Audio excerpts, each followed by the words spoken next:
Hello there, everybody. This is Allan Feldman from the Laguna Woods Democratic Club.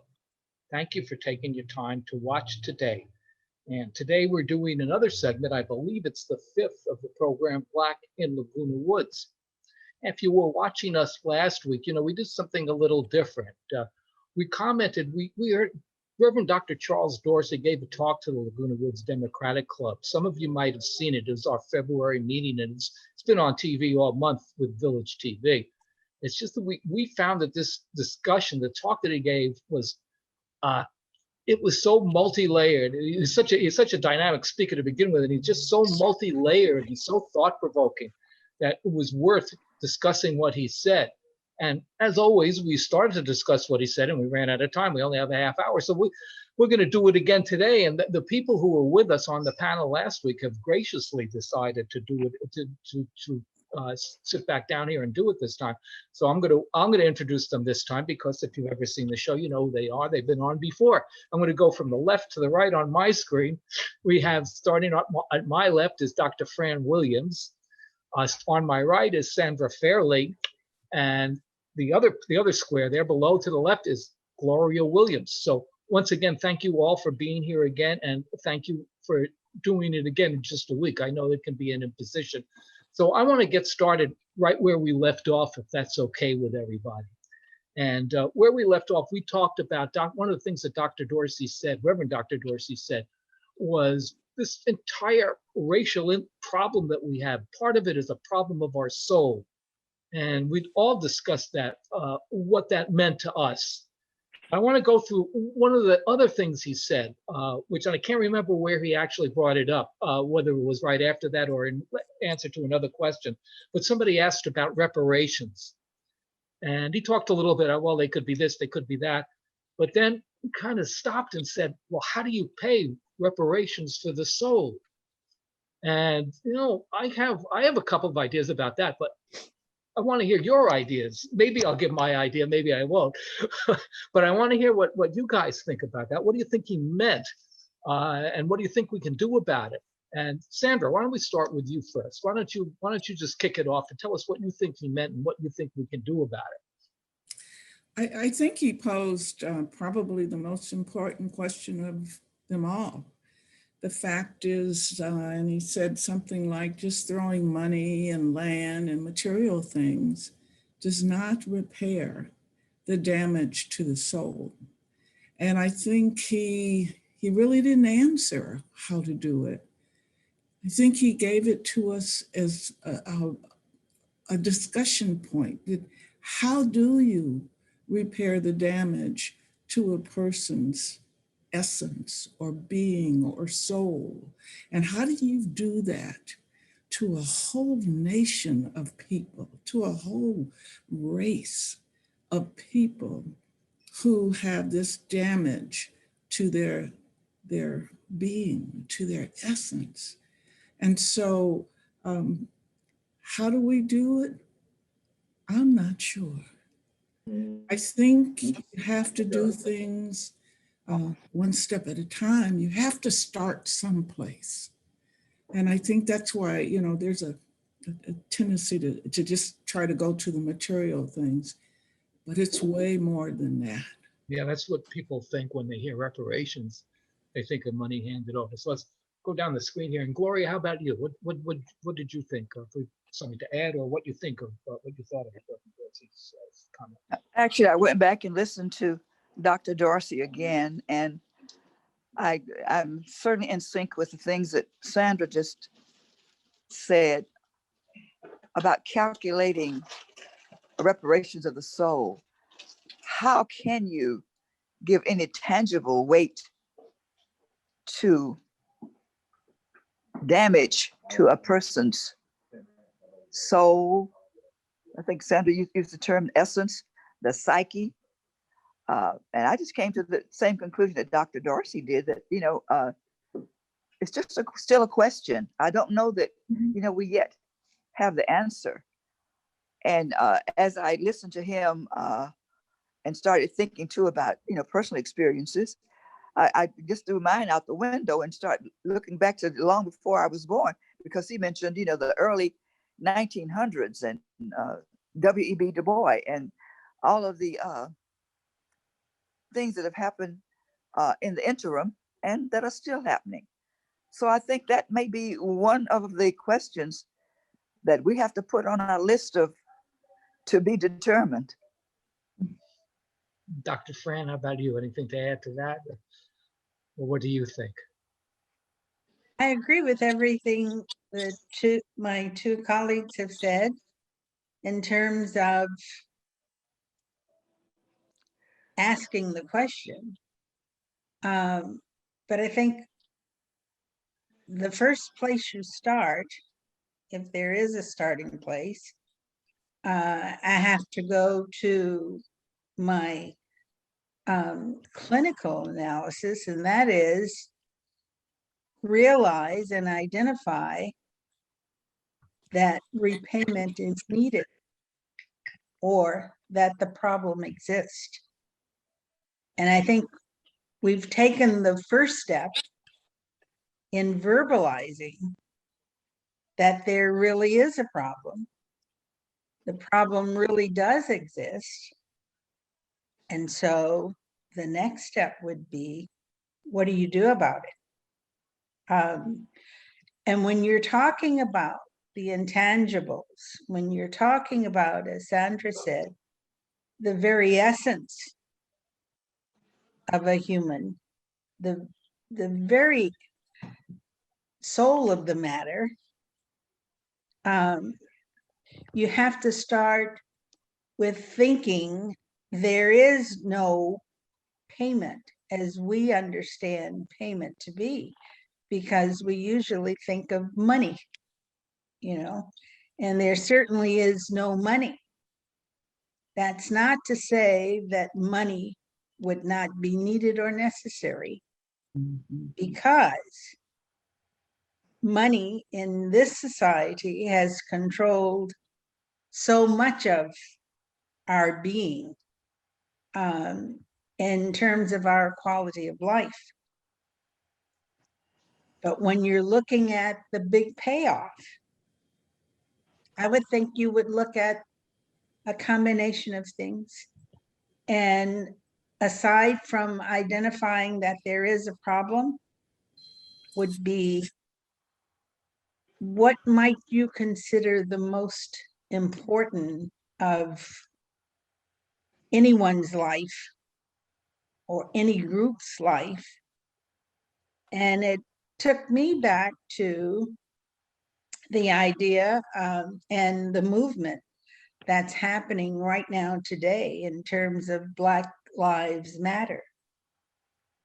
To recognize that, to acknowledge that, to show respect for the lives of a people, to move away from the making human life of a Black individual a fraction, as we had been, and on the records as we had been, and to change the view, not just on paper, but to change the view in the minds and the realities and the realization of members of other groups, would be a way of starting to repay. When I first heard him say, I'm going to add my 2 cents into that, so I hope it's okay. But when I heard that, what I thought of, I kind of agree with all of you, and I agree that what he's talking about is the essence of people, and I don't have a solution either, but I just look at it as people who were brought to this country, African Americans who were brought to this country as slaves. They were ripped from their culture. They were ripped from their homeland. They were ripped from their families. They were forbidden for speaking their language. They were forbidden for practicing their religion. They were forbidden from doing what their families and ancestors had done for thousands of years, whatever that might have been, hunter-gatherers, but now they were all, not all, but mostly farm laborers. And this was taken away from them. And you're kind of like free floating without a real sturdy base. And I see that happening, and I see to some degree I think that happened to Native Americans also. Many of the same strictures put against people of color, Black people, were put against Native Americans. It's the same kind of thing. And when we look at the economic situation now, they're really the two major ethnic racial groups in our country that are at the bottom economically and so forth are people of color, Black people and Native Americans. And I don't think that that's a coincidence. I think it stems directly from that. As far as the solution is concerned, we could start with "I'm sorry." We see what our ancestors did, and we see that it was wrong, and we see how it's affected you for these many years. And we'll start with that. Maybe we'll start with that. Maybe that's a place to start. I don't know. That's just my thoughts. People, I'm really more interested in your thoughts. If I'm looking at it from the outside, it affects me differently, without a doubt. So I want to get to me, people like me next. One of the things that Reverend Dr. Dorsey talked about, he called it white fragility. And that's something that I'm interested in. I wasn't quite sure how he meant that, whether white people hear that this is a problem and they break up in little pieces, or get defensive, or what. So I'm interested in what you guys think of that. What do you think Reverend Dorsey meant when he said white fragility? And again, is there something that's something other than time will take care of? Is there something we can do? I don't know. Oh, by the way, when it gets to reparations, I don't know if you guys saw it or not, but I saw an article in the newspaper yesterday. The city of Evanston, Illinois, has set aside $10 billion or $10 million. I'm sorry, I don't remember. For reparations for their African American and Black citizens. They put this money in the form of housing grants. So it's a way to build up people's wealth, which is one of the things that, weren't necessarily robbed from African Americans, just forbidden from gaining any.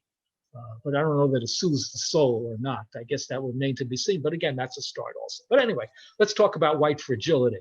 So Dr. Fran, are white people fragile when it comes to dealing with issues of race? Are they afraid of it? I don't know. I don't know what fragile really means in this instance. Fragility in my terms, and to my understanding, it is the tendency to fall apart or to move away from something that is threatening, something that is uncomfortable, and the tendency to simply deny or not discuss.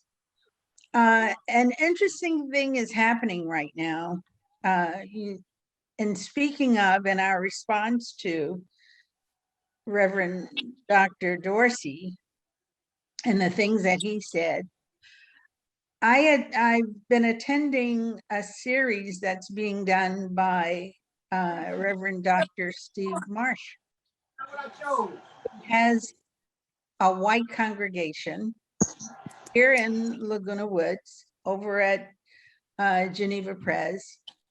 And his thing is to white people, and they're all white that he's talking to, you have to, now that you've been forced to recognize and acknowledge there is a problem, what are you going to do about it?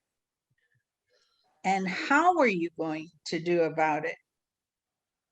If talking about it, his words, if talking about it makes you uncomfortable, imagine doing something, some concrete action about it. And do you come to understand that we are all one people? How is that? We're all one people. We know, and we've been given this myth that whites are in some way superior. You have this privilege going, when will you come to a point of understanding that this is in fact a myth? So when you talk about the fragility, it's, are you prepared to break down or to contradict many of these myths that you've been brought up to believe, you know, Yeah, and you know, prepared to act on? So when you were talking, I was thinking the great comedy album, Mel Brooks and Carl Reiner album, 2,000-Year-Old Man. One of the questions he asked the 2,000-year-old man is, "Did you have music?" And he said, "Oh yes, we have music. Here was our first song. Hooray for Cave 58! It's the best cave in the world." You know, to me, that's, we've been going on. I don't know if that was comedy or history, because we've been going on along those lines for years. So, Gloria, let me ask you next, just really the same question: what you think about that? What you think about white fragility? Well, I guess the first thought that would come to mind would be the very weak Southern belle who's being protected from reality, and who's at the point of fainting when she finds out some of the stuff that's really going on. And I would dare not assign that picture to today's world. But I think it's a matter of, and I think Dr. Dorsey talked about this, a matter of just maybe closing eyes and ears to reality situations. And much of it, I think, when people would say, I was not a part of what happened to you or to your ancestors, that can be a cop out. I was listening to something just last night, a discussion on that particular matter.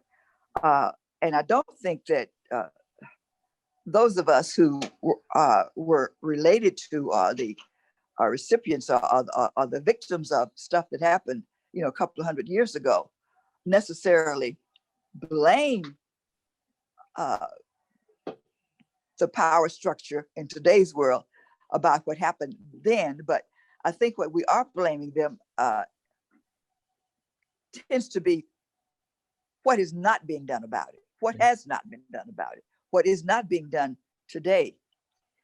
And since you mentioned something humorous, I heard something last night too to say, well, one step that we're making toward progress is we're talking about it and February has passed.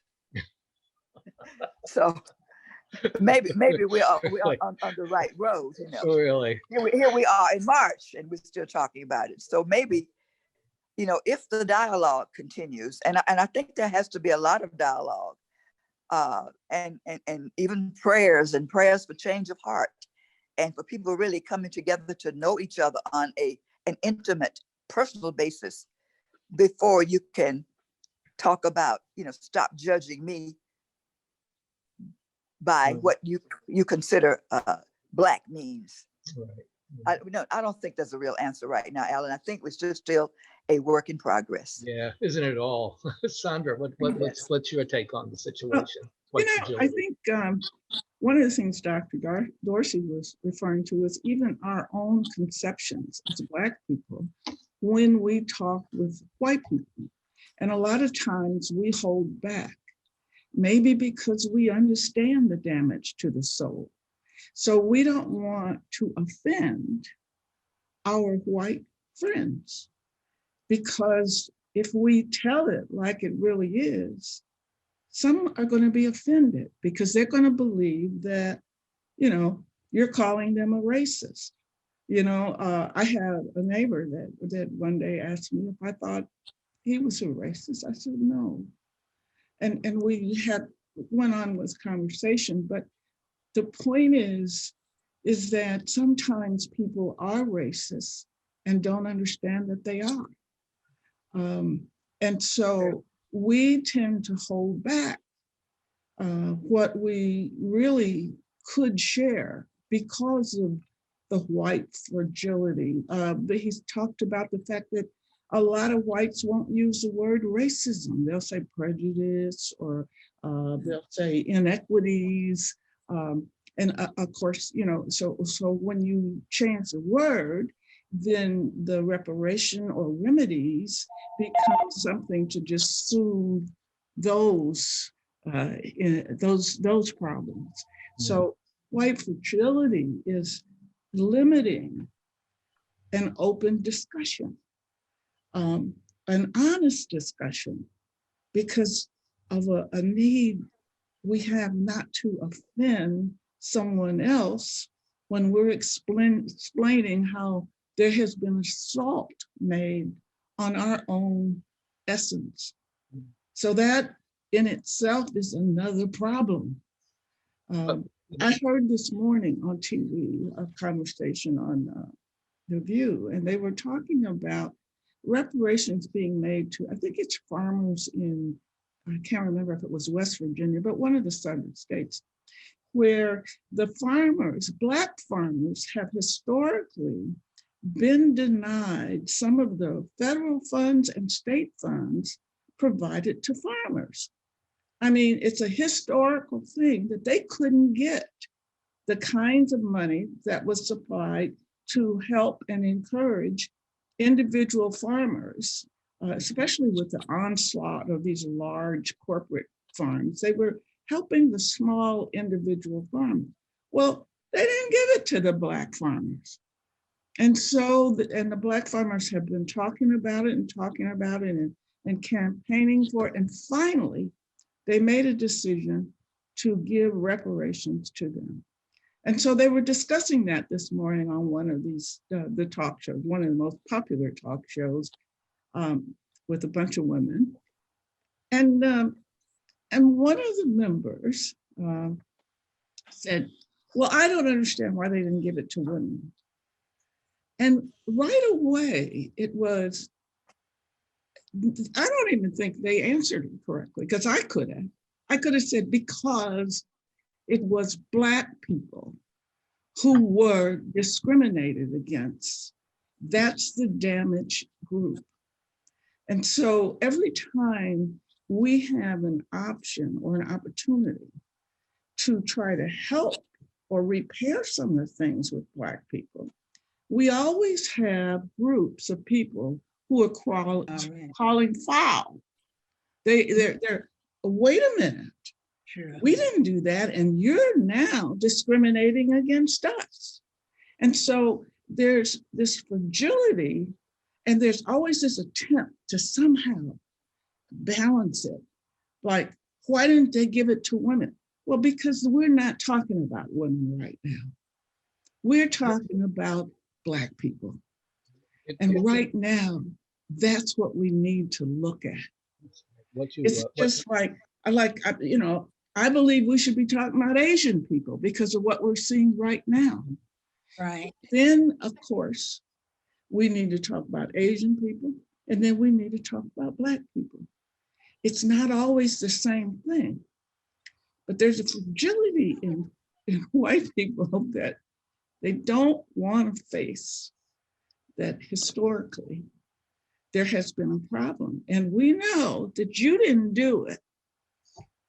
But I think, as Dr. Dorsey pointed out, we use history on everything else.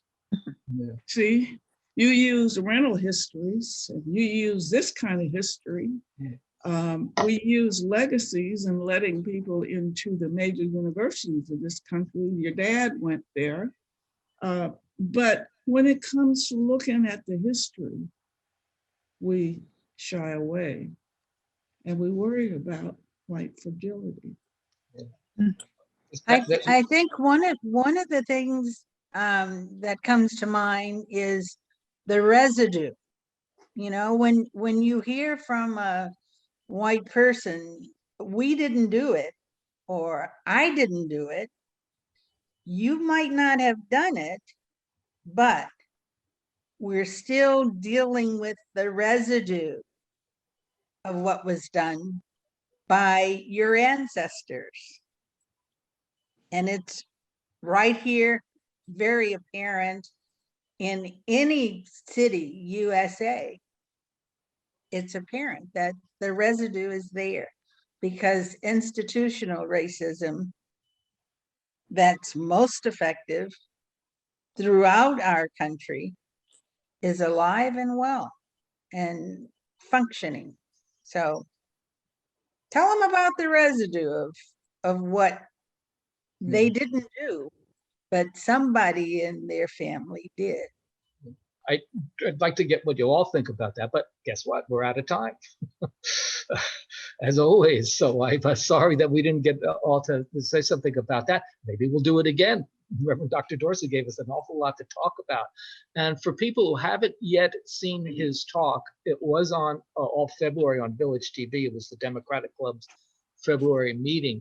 But there's also a YouTube of it out. I'm sorry, I do not have the YouTube link, but it should be fairly simple enough to get. I think you can check on the Laguna Woods Democratic Club website. And again, it is really well, no matter what you think, no matter what your point of view is, no matter anything, it's well worth listening to. It's very thought-provoking. It's very interesting. Alan, if Yes, ma'am. they just put in Dr. Dorsey's name on YouTube, it Well, comes. no, he's been on, Comes up, yeah, right. I think he's been on YouTube for That's a what while. but I'm Yes. saying for people who haven't seen it, Oh, if they okay. put his name in. Oh, I'm just sorry. under YouTube. Making it That- even easier. Mhm. Okay, yeah, so it's really well worth it. As I say, no matter what you think, no matter what you believe, no matter what you feel, for however long he talks, I guarantee you will be, if nothing else, captivated. He's a very dynamic speaker. And for Dr. Fran, Gloria, and Sandra, again, I know I was in a position to be back twice in a row, but I really want to thank you. I think you guys are really great. It's really fascinating to listen to you, to hear these things from the perspective. I mean, it's here in Orange County in Laguna Woods. We don't hear this perspective very often because there just aren't that many people to give it to us. So I just want to thank you all once again, and you've all been great. You all seem to be talking from the heart, which is all we can ask for. And, Well, we want to thank you and the Democratic Club for giving us this opportunity. well, we're just a platform. I know I spoke today longer than I usually speak because maybe the show is Black in Laguna Woods and I'm not Black, so I have nothing to say most of the time. But this was comments on a talk, so I felt fairly good. So I want to thank everybody for watching. Again, this will be on all month also, and again, watch Reverend Dr. Dorsey's talk. You're bound to be captivated by what he says, no matter how you feel or believe. And to you three, all of you three, thank you again, once again, for being here. It was wonderful to see you. You're more than welcome. I will see you Thank all you. again soon. Okay, bye-bye. Thanks for the opportunity. Bye, Okay. Alan. Bye. Bye.